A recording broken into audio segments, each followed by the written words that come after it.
Здравейте, това е уебсайтът на domat.com.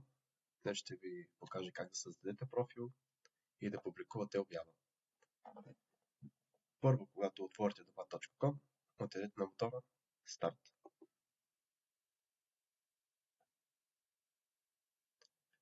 От тук трябва да изберете дали вие сте клиент или фермер. Сега ще тестваме опцията с фермер. Поставяме името на фермата. След това трябва да сложите вашият имейл.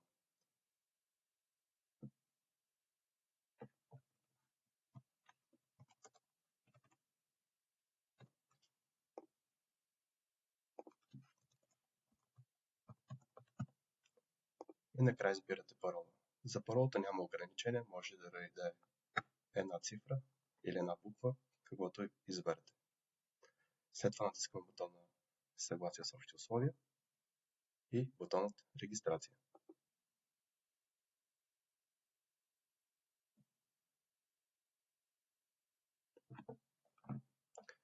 Първото нещо, което искате да направите, е да попълните информацията за вашия профил, като качите ваша снимка.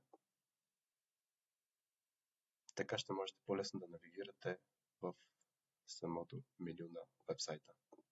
Да кажем тази снимка тук. Тук виждате името на фермата. Сега е редно да сложите и вашето име. Ще тестваме с Иван Иванов. Тук поставете вашия адрес и телефон.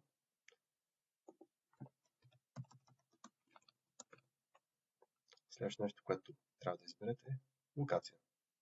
Да кажем, избираме Благоевград, област Благоевград. След това бутон Запази информация светло-зелено. Натискаме го. Излиза съобщение успешно запазено. И така. До тук добре. Сега трябва да публикувате обява. За публикувате обява натиснете куфарчето. След това нова обява. Попълнете всички полета. Тук името на обявата, хубаво е да се напише една буква, една дума. Примерно домати, моркови, ядки. Така ще е по-лесно самото заглавие да бъде изписано. Като може да използвате български или английски.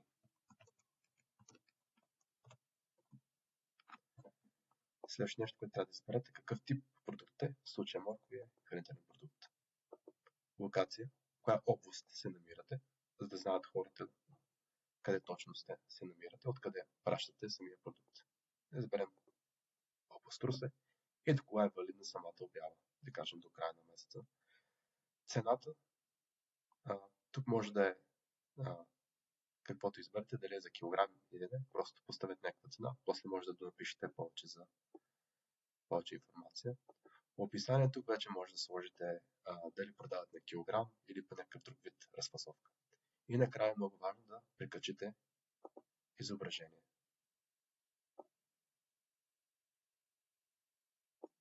Ето тук имам снимка на моркови. Ето го изображението. Пак проверяваме дали всичко е попълнено. Натискаме Запази и успешно запазено. И ето това е нашата първа обява. Продаваме моркови, които са хранителен продукт. Област Русе. Цена 6 лева. За сега нямаме кандидати. Дата на публикуване е 13 марта. Ако решите да промените нещо по самата обява, от тук може да го направите, като когато направите промени, просто натискате бутона Запази още веднъж. Примерно, искаме да сменим до Добрич, Запази и ето тук излиза Добрич.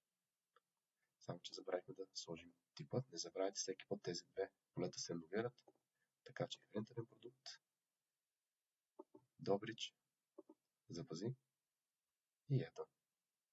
Това е всичко.